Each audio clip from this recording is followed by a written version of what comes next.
On December 8, 2013, Coca-Cola Zero was determined to accomplish the impossible. To bring one of the biggest bands on Earth to one of the furthest lands of the planet. We've come here with beautiful and meaningful intentions and raising awareness around this place that it's something that needs to be preserved and not commercialized. What all those millions were not able to see is what happened much before their music started to sound. Here starts the story of a journey. The journey towards one of the most challenging ideas in the story of modern music. Are you with us? We are with you!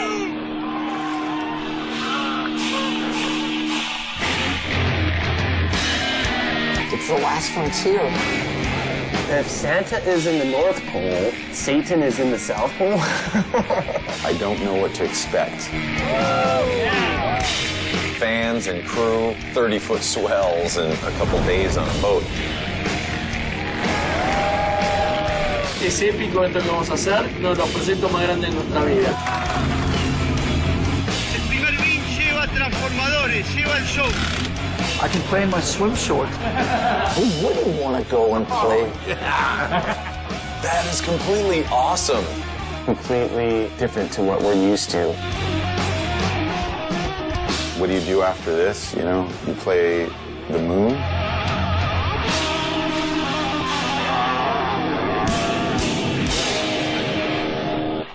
Are you ready to make history?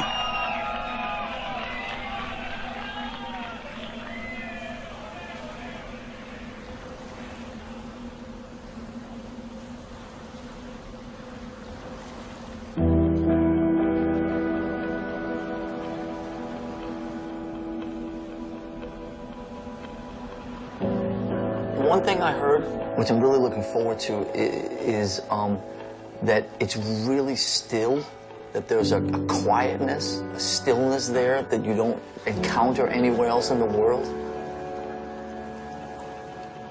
The beauty in this for me is that I don't know what to expect.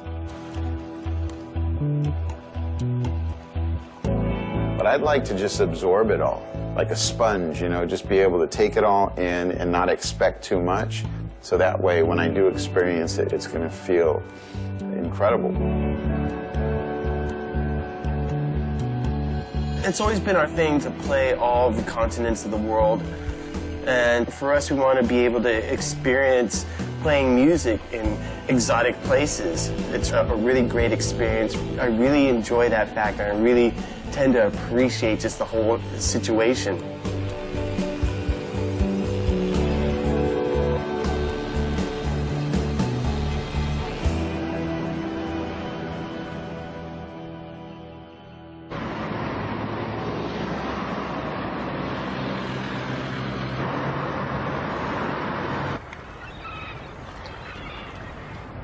They say that if you can produce a major motion picture, you can pretty much do anything in this world. Is there like another pie-in-the-sky project that you've got looming somewhere in the future that you're thinking about now that you've done the impossible? I'll tell you that there's a very interesting thing coming our way in December. Nobody knows that. So there's another frontier heading in Metallica's direction in December. All we can say is December? Yeah, the fact that I even... Okay. December, I already, like, you know, I'm like, oh, my God, it's my manager calling. He heard what I just said to you on the other line. He's mad. My son, Castor, loves these Guinness Book of World Record books. I remember as a kid loving those books, seeing the extremities of human, you know, how far you can go and what you can do as a human. And I just thought, how could we get in there, in that book? Antarctica is one of the most important regions on Earth under strict international protection. Located about 620 miles from the American continent, it is the southern border of our planet. 9 million square miles covered in snow and ice, completely isolated from the rest of the world. Summer temperatures average on a warm day -4 Fahrenheit, and winds can reach up to 186 miles per hour. However, Despite being one of the most extreme and inhospitable places on Earth, Antarctica was chosen as the venue to host the most amazing concert ever in rock's history. To get it accomplished, a great team effort was of utmost importance. Argentina's National Direction of the Antarctic offered their tests and studies on the hostile terrain. Such documentation indicated that carrying out the logistics for an event of this nature would turn out to be extremely difficult. To be absolutely respectful of the continent's ecosystem, the energetic and lodging capacities of the scientific base would be off limits to the production of the concert, allowing it to continue its normal operations. Such news made the producers issue their first clear diagnostic of the situation. The concert was practically impossible to be accomplished. At this moment, the thought of hosting a show on the moon perhaps would have been easier.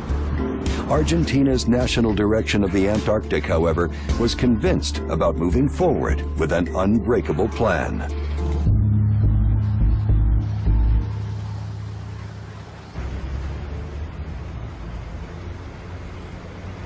Metallica loves to travel the world, this beautiful world, and get out and hit as many crazy places as possible. And when this came through the email a couple, 3 months ago, it was like, we've been waiting for this. This is what we call in Metallica, no-brainer. Absolutely, let's go. No-brainer? Complete madness. The team, however, rolled up their sleeves and began to work. More than 50 people from Argentina, Brazil, Mexico, and the United States worked for several months in Buenos Aires, trying to find a solution to every obstacle encountered. The area was again questioned and surveyed, the technical specs and options were re-evaluated, and survival courses were put together. A bad decision in a place like Antarctica could have dire consequences. Hay muchas variables que no podemos manejar. Y obviamente la climática, por empezar. Puede ser que se nos cruce una tormenta de nieve, puede ser que el viento no permita que el concierto arranque. Sobra aclararlo, pero no es ir a ver un concierto de Metallica al Orange Bowl, ¿no? One key component to the operation was to determine the exact location of where to place the stage. By recommendation of the authorities, it was determined that such place would be in the area surrounding the heliport.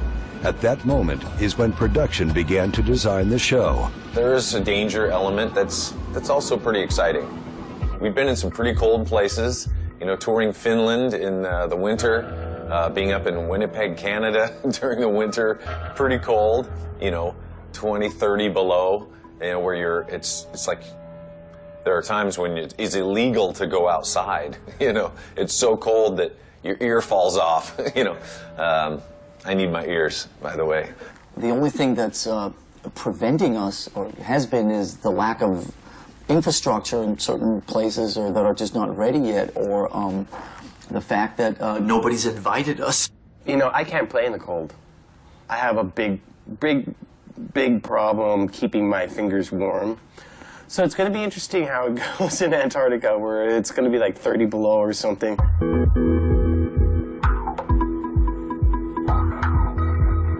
Five removable domes, adequate for extreme and inhospitable territories such as deserts, high mountains, and icy locations, would be installed. Those structures could protect the band and the audience from the average low temperatures forecasted for the day of the concert. Once on the ground, there would be no margin for error.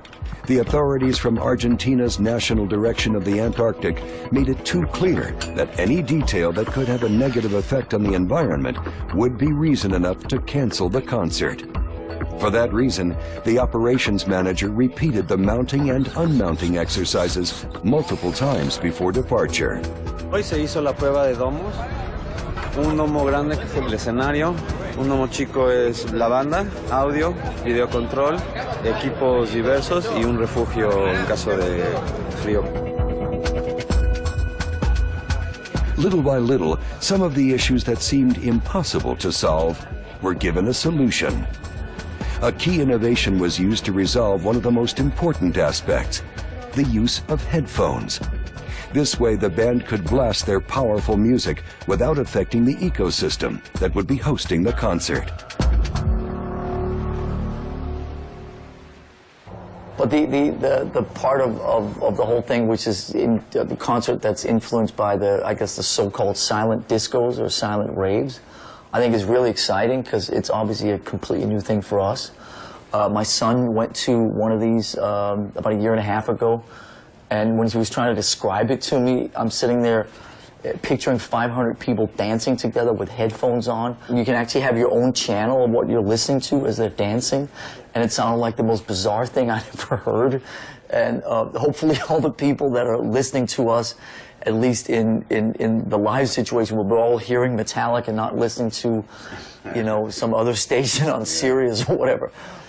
Like I was talking about before, it's another set of kind of unknowns, and it's always fun when you can throw yourself out in those type of situations.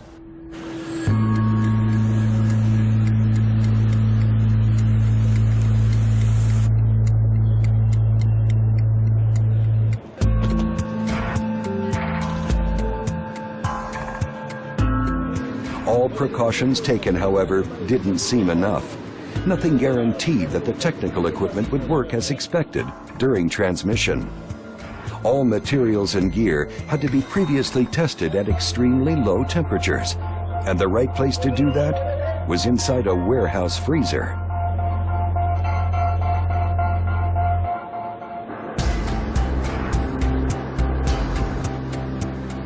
For more than 10 hours, all equipment was tested at -7 Fahrenheit. Miraculously, there were no failures. Ya no nos da el cerebro, no sabemos en cuántas horas hace que estamos acá adentro. Terminamos la prueba. Por suerte respondieron bien los equipos, sorprendentemente las baterías también. On the book of James' son, the page of a new world record was starting to be written.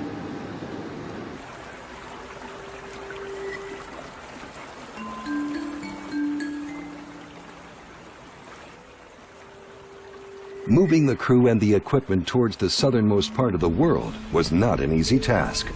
After ruling out other means of transportation and aware that this option would not be the most pleasant, it was decided to travel by boat, specifically on board the vessel Ortelius. The 300-foot-long ship would be responsible for carrying the gear and the teams to Antarctica by crossing one of the world's most dangerous waters.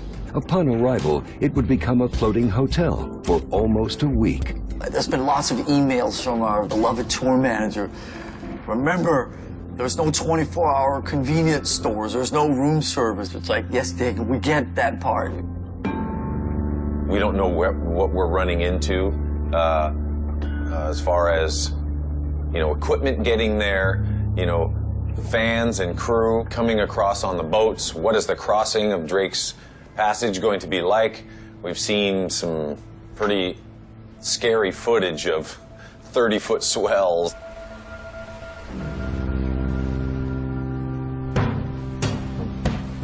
Before setting sail and facing the challenging Drake Passage, there was one more delicate step to be fulfilled: the loading of cargo. Damage to any piece of equipment, however slight, could jeopardize the completion of the show. After long negotiations, Metallica agreed to reduce by 40% the amount of gear normally used for their tours. Even still, the loading operation lasted close to 20 hours. Everything was in order. Another major obstacle had been overcome. The band's team, the production team, the crew, and a small group of lucky fans were ready to sail on board the Ortelius. Metallica would travel by plane. You know, when me and my family went in looking for heavy Arctic clothing at the place we went into, you know, and the lady was kind of joking, saying, "Oh, are you guys going to Antarctica?" It's like, "Yeah." It's like, "What?"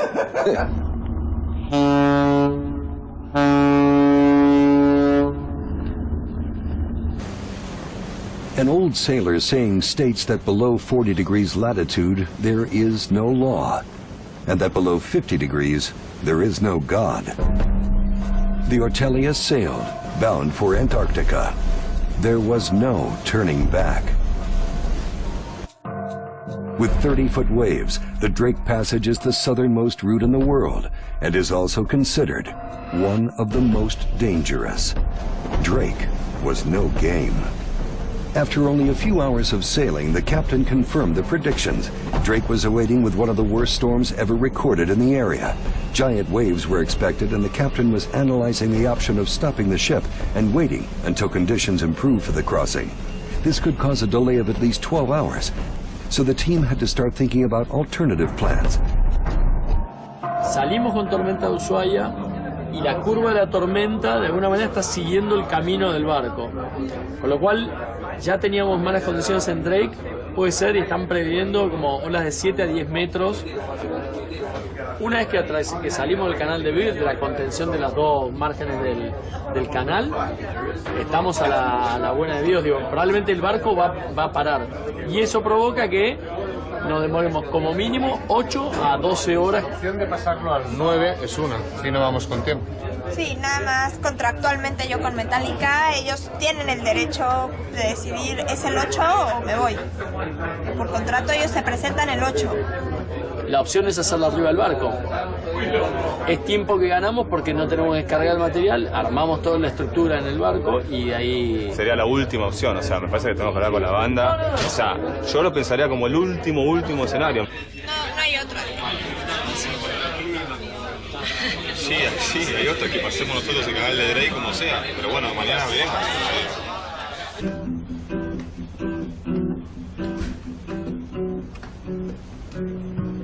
A contest launched by Coca-Cola brought 19 fans from different countries to participate in the adventure. You know, we'll be playing to contest winners who hopefully will be very excited. Anytime that we're in the company of friends from Central and Latin America, everybody's always very fired up.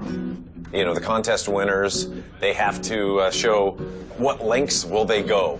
And I think wanting to go down there and be on a boat for a week would be pretty scary for some people. Y estamos más o menos a 4 o 6 horas de supuestamente que empieza el movimiento. Sí, sí. Un poquito más me parece, ¿eh? Sí, ¿no? 4 de la mañana, 4 de la mañana. Así que... Sí, vamos a empezar el día movidito, ¿eh? El tiempo no nos va a ayudar, me parece, nos han anunciado. Cuando el barco se va a volcar y las olas gigantes, eso va a pasar. Eso va a pasar aquí. Igual yo vi que ya en el baño tiene un buen agarre. Se sentan en una hora así. After several meetings with the captain of the ship, the decision was made to cross the strait in spite of the terrible forecast. 36 hours of storm laid ahead.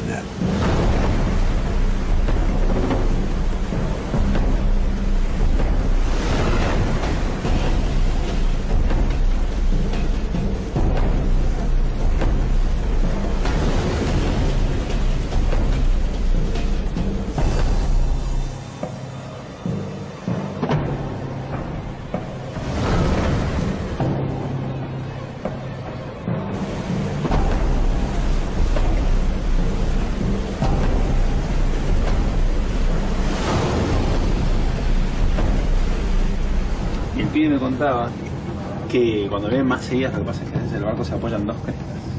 Claro. Y queda con dos crestas así en el aire. Sí. Y entonces está como volando. Y este barco, entre todo, es un barco chico y está mucho más preparado para eso, pero los cargueros, que son más largos, a veces se parten por la mitad. Pará.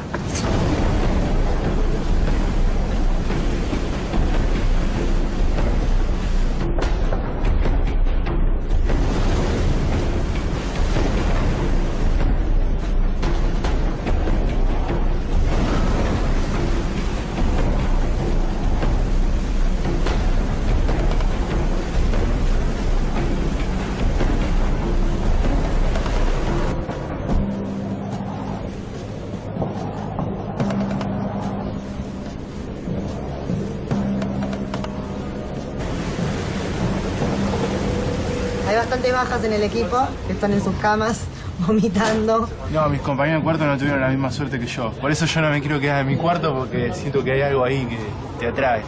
Están mal, tienen pánico al piso, se ve.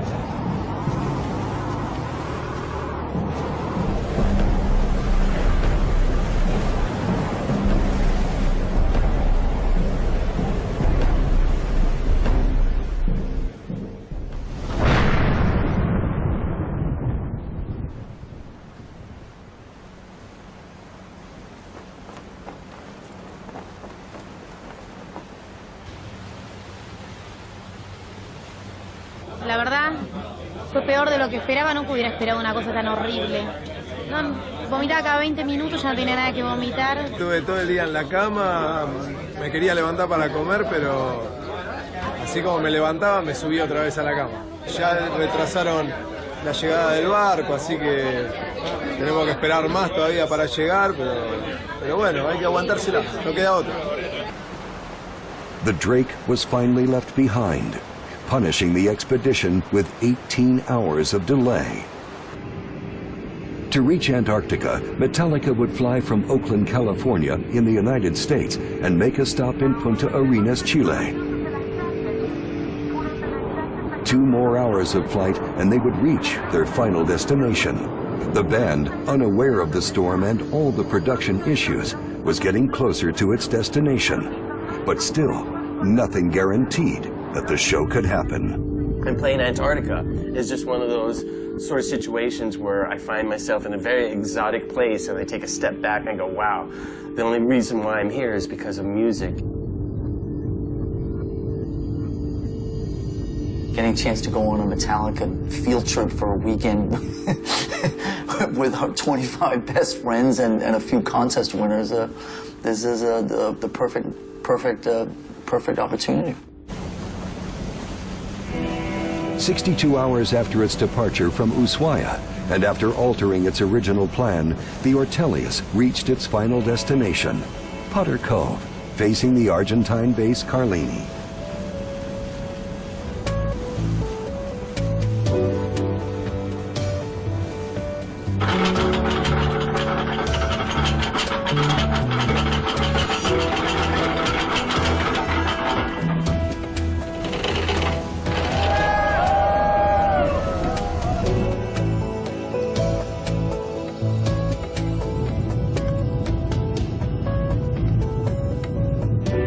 I don't have an idea of the power of the imagery that I'm going to experience, and I like that.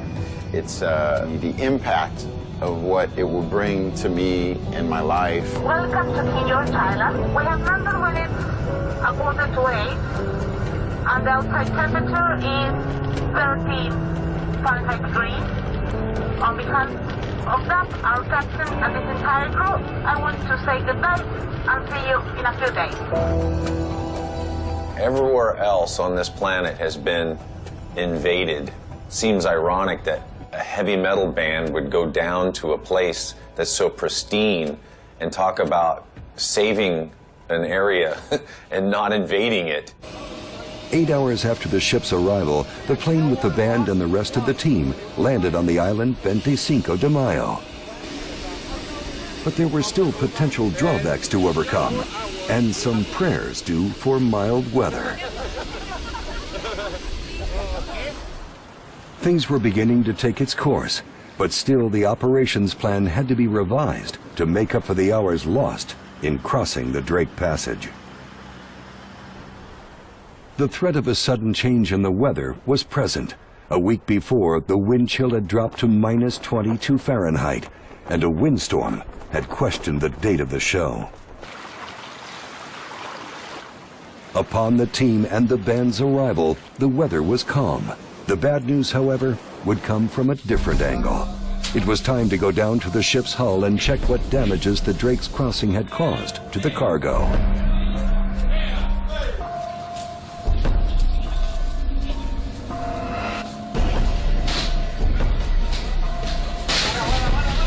Mirá, Marcelo, vení. Todo este pallet está así adentro, caído así, contra esa ficha. Y se rompió el 30% del equipo. The worst predictions were confirmed. After the storm, 30% of the cargo traveling in the hold of the ship had been damaged. Uno no domina las variables y bueno, nada, con el clima y la naturaleza sí dominan a uno. 30% of the equipment was inoperative. The heart of the project had received a big blow, and the concert was at risk of being canceled. But the operations manager knew that the plan had to continue despite the drama. There was no time to spare. The madness was bound to go on. Nosotros no manejamos los Zodiacs, o sea que cuando el capitán diga 40 nudos de velocidad del viento se acabó, no nos va a dejar ni subir, ni bajar, ni hacer nada. Cuando la base decida que es demasiado viento o demasiada nieve o está bajando mucho la temperatura, nos van a meter a donde comen ellos y no tenemos nada que decir y no hay nada que discutir. En caso de que se vuelva muy complicado, domos, herramientas, arandelas, tuercas y se acabó.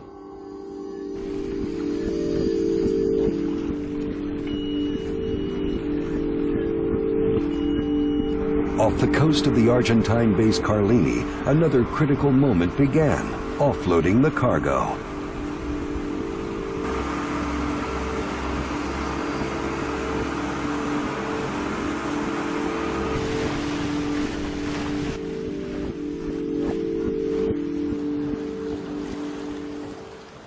The delay had forced the offloading of absolutely all the cargo to happen that same day. Nothing else could be damaged. Va el primer bin lleva transformadores, lleva el show. Once again, there was no margin for error. 114 trips on board of Zodiac boats, 3.23 miles each way, carrying the teams and the gear for the show. The slightest distraction could have fatal consequences.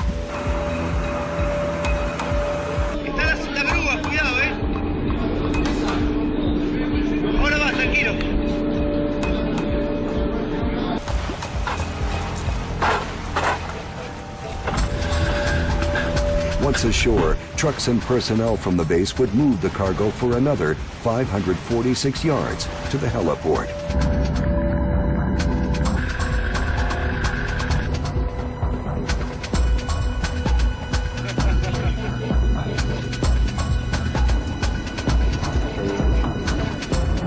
While the team worked around the clock, Metallica arrived to the bar of the Ortelius. For the first time, the lucky few winners met face to face with the members of the band. Yeah. Hey there. Carla from Mexico. All right. It's a little small, but don't put your guitars in the dryers, kids. This is what happens. Very cool. Should I sign that? Yeah. Okay. All right. Okay. What is it? Is it paint? Paint. Paint. Wow. That's amazing. Google Maps? That means that you have to continue being Music is zero. in front, please. No sé si se nota en la cámara que estoy temblando, ¿no? Very proud. Thank you, man. Yeah. God bless you. Thank you. You too, brother. Thank you, man. Cream, sí, cream. Soy luthier, hago guitarras eléctricas y siempre mi sueño fue hacerle una guitarra a James. Un modelo Explorer, como las que usa él, toda armada de caoba, trastera de palo de rosa, los mismos controles que usa él y las pastillas también. Dios quiera la pueda usar, sería lo más grande para mí, sería el sueño hecho realidad. Oh, wow. Yeah. All right. All right. Very nice. ¿Puedes parte de la guitarra? It's okay. You want me to sign it? Yeah, thanks. What is that for? It got ran over? Okay.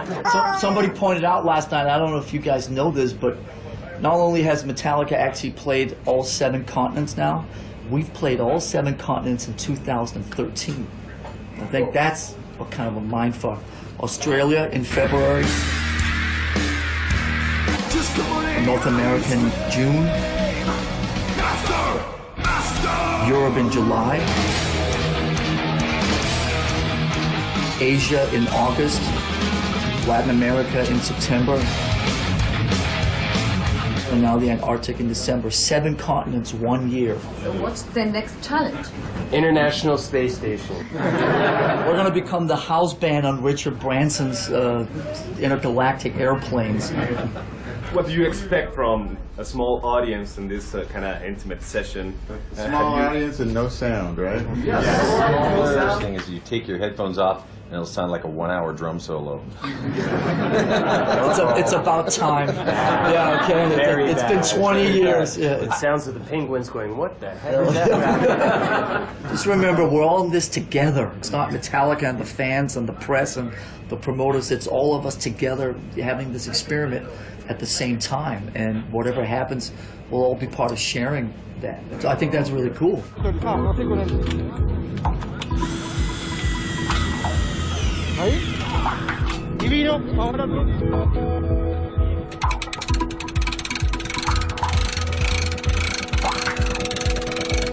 The domes were set up amidst an icy atmosphere, running against the clock. Bien, chicos, qué felicidad, felicidad.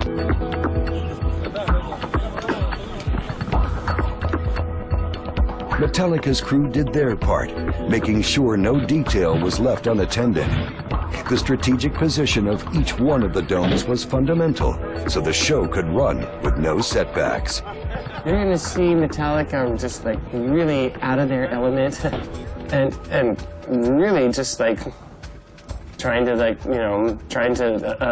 make it the best possible Metallica experience under the situation.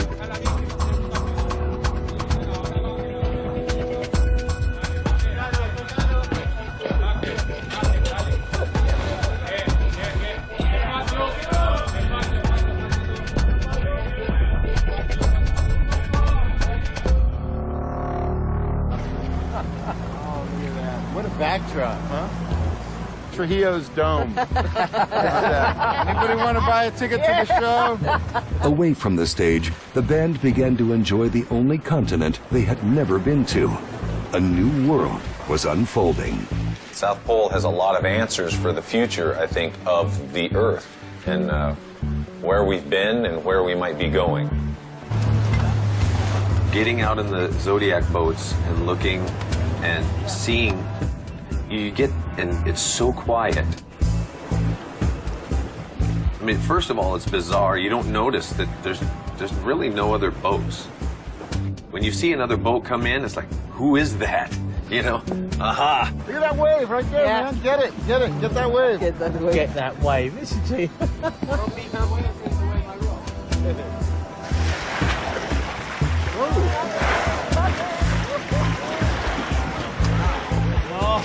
No way.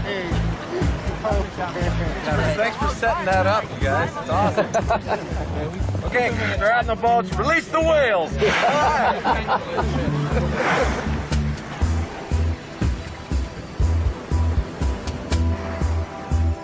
When you're in a city of 25 million people and then you stand here and encounter the vastness, the silence, and the solitude, it just puts things in perspective.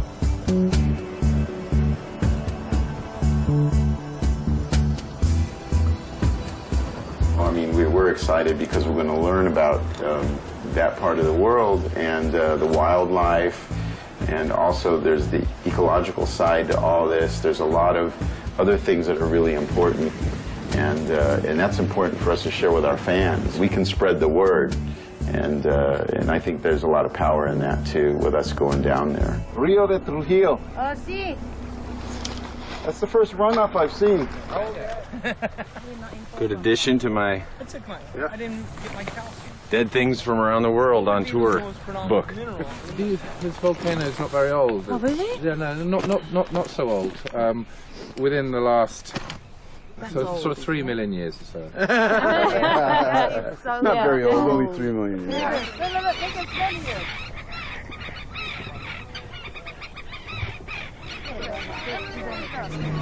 John, look at Castor. Hey, Castor, where you going, dude? That's my son. He's looking for Wi-Fi. Can you hear me now? Can you hear me now? In the timeline of Earth, man has been here for 10 minutes out of a year. So we are small. And just noticing how nature does what nature does, man or no man. I mean, there's that layer of powder, but then there's going to be cracks. Tori, this is all glacier. So this is all Look. Woo! Yeah! Here it goes! Woo! One of the things I like best about this is that it's, I think, one of the largest continents, but no one owns it. It's just Mother Earth, and hopefully it can be preserved and kept that way, where it's not overrun and taken over by man.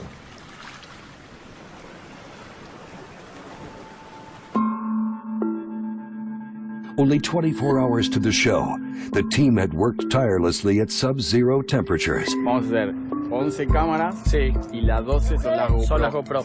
2 dollies, 6. Después 7 grúas y 8 la frontal. 8 frontal, exacto. Okay.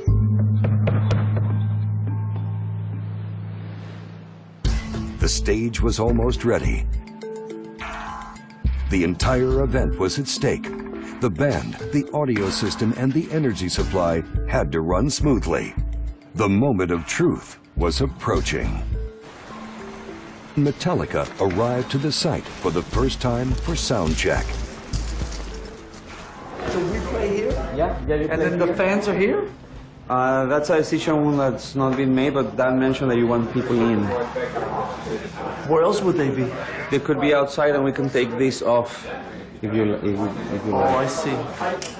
This is Diego Alvarez. Nice to see you. How are you? I see you there yesterday.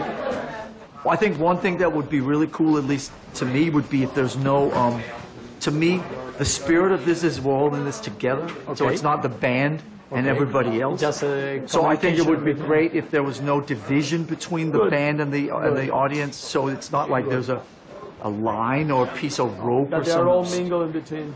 Well, yeah, I don't know if mingling, but it's just we're playing and everybody's being respectful rather than a rope or some sort of division. And also maybe if we're having this nice weather tomorrow and you would like that, take these off.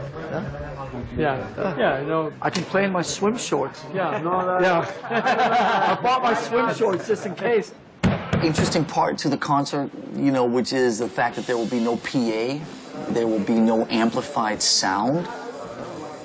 We want to be respectful to the environment and to all our cohabitants down there, especially the penguins live next door. Everybody's wearing headphones, and everybody will have the sound transmitted through headphones, but there will be no sound traveling. Bob, if all the sound is, we have the boxes, right? No speaker boxes. No, but the sound is inside the big box. Oh yes. Yeah. So I think so could we have fans back here? I don't know. I don't think there'll be any gear there that would be in the way. You want to have fun. You want loud, but you're in an area where you can't be loud. So it'll be different. It'll be a really interesting experience. When they're recording the show down there, maybe that's all they'll hear is the fans singing. Maybe that's better. This is the best I've ever heard. Great! During sound check, it was a little cold. You know, I was a bit concerned. I spent most of the afternoon down there playing my guitar just so that I can like get used to playing in the cold in case the temperature really dropped.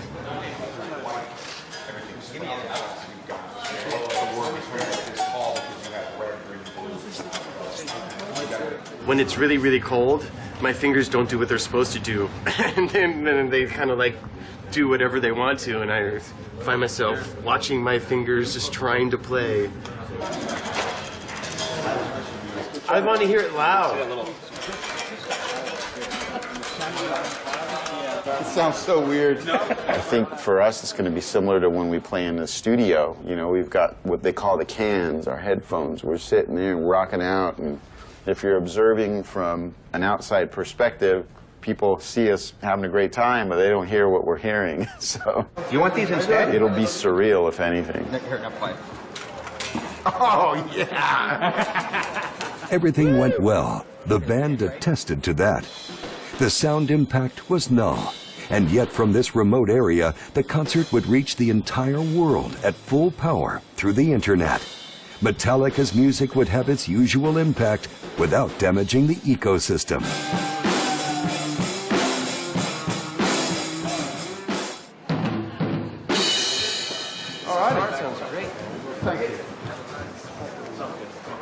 The only expectation was for Antarctica to continue caring for everyone present. There were only a few hours left to make history.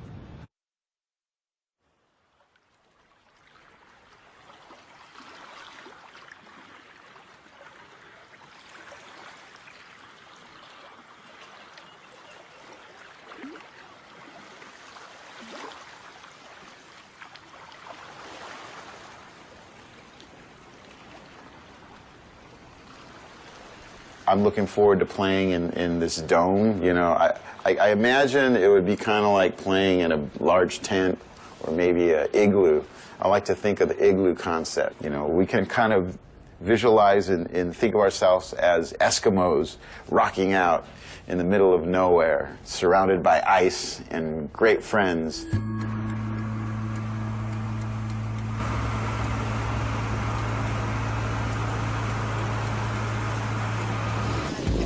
To another glorious day in Antarctica. Okay, you swing your legs towards the ocean, that's it, and you give me your life jackets, please.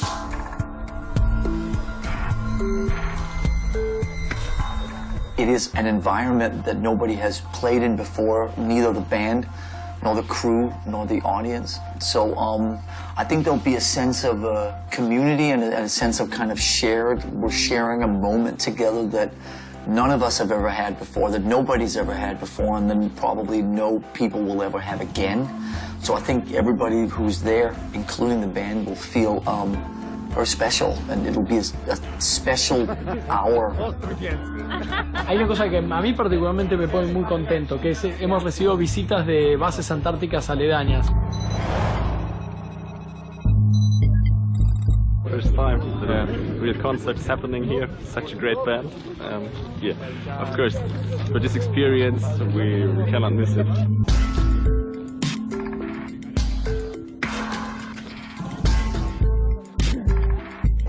Y ahora, bueno, es el momento. Llegó la cereza del pastel. Aquí estoy. Hasta el 20 más o menos hay que hacer. All the circumstances are completely different to what we're used to. It's going to be a little bit of a challenge for us.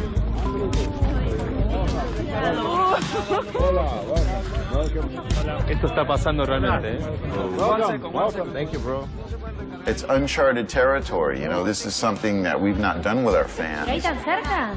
No. So, you know, everybody's going to be sitting there headbanging with headphones and headsets and ear monitors, and, you know, let's see how it goes.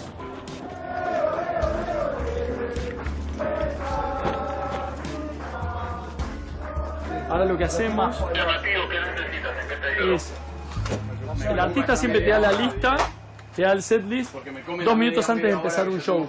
No sé por qué, porque si el show fuera a cambiar por eso, pero nos acaban de dar la lista, vamos a recordar bien cómo empieza Creeping Dead.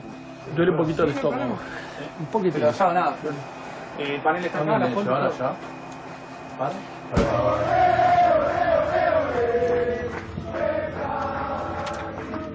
The big day arrived. The impossible was becoming possible. The madness was reaching its goal. Over 20,000 hours of preparation, more than 700 days, over 200 people involved, more than 6,000 miles traveled, dozens of problems, several storms, many degrees below zero. At last, to everyone's surprise, even the sun made its appearance. All systems ready. A lucky few in Antarctica and millions of people from their homes were about to witness an unprecedented concert. On December 8, 2013, Metallica performed in the middle of nowhere.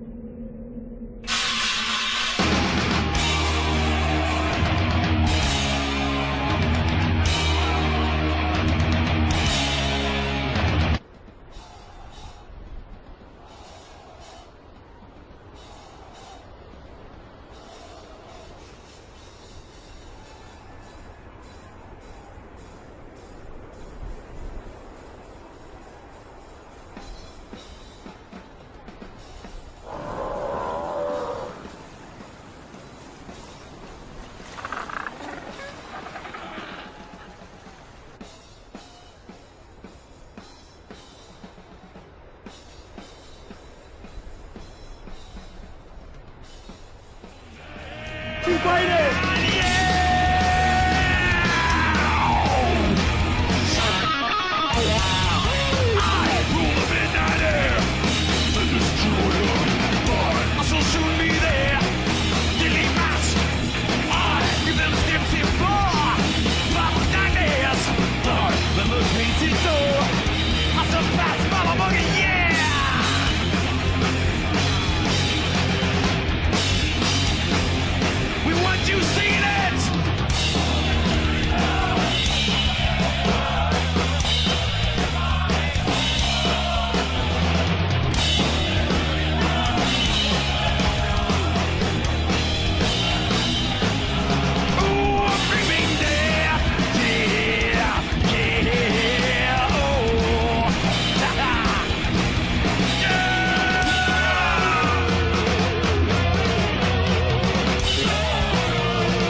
Isn't this crazy? Crazy, but in an absolutely brilliant and beautiful way, right? Thank you all for coming here to make this the most memorable concert in Metallica history, I must say. A lot of amazing people have come together to make a beautiful thing like this happen. I probably won't remember every single one of them, but obviously the fans that have done some crazy things, shown their dedication and insanity for Metallica, and dedicated their time and effort to want to come here and spend this time with us. Thank you, guys. Q Prime, Mr. Tony DiCiaccio, God bless you, my brother. You made this dream happen for the four of us. Obviously, the Ortelius, the boat that we're all on, having an awesome time. That is our hotel up here, down here in Antarctica. And obviously Coca-Cola, Musica Zero, put up the funds to get this all happening. Thank you so much to them. And this is history in the making. Beautiful. Thank you. Seek and destroy!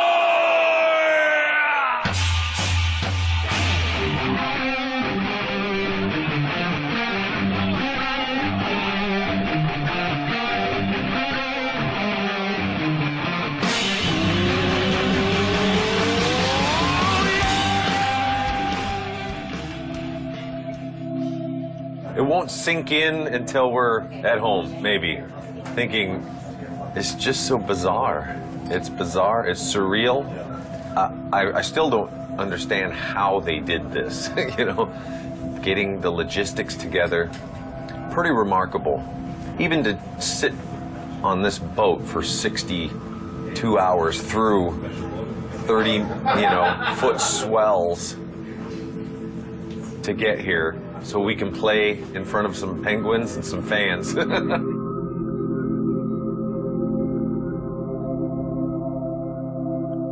I was not prepared for, I think, a combination of the vastness of this and also the sense of intimacy that's come from, the people and sharing this with so many people who've never had this experience either. So on both, like, big scale and small scale, it's worked really well, and then it's been truly, truly insane.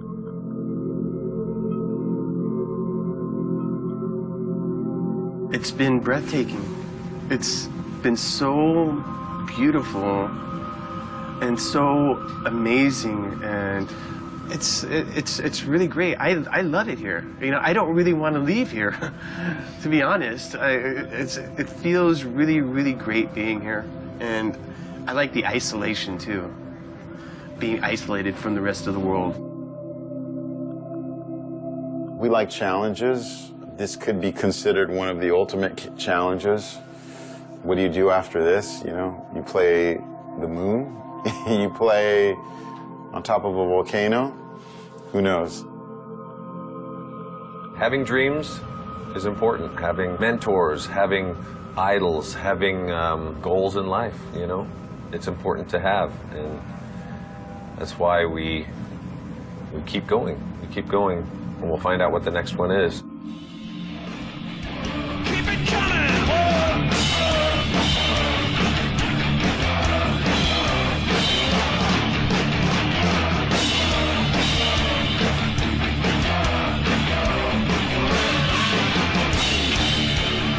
Did you have fun here?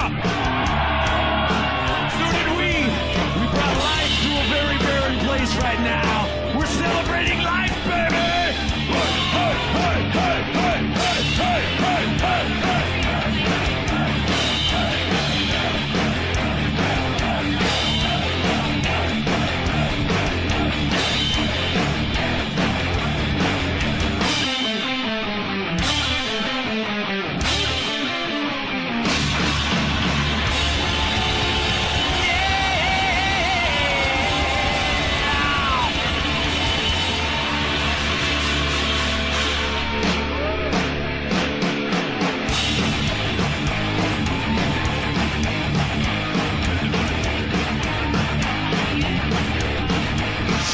Metallica loves Antarctica!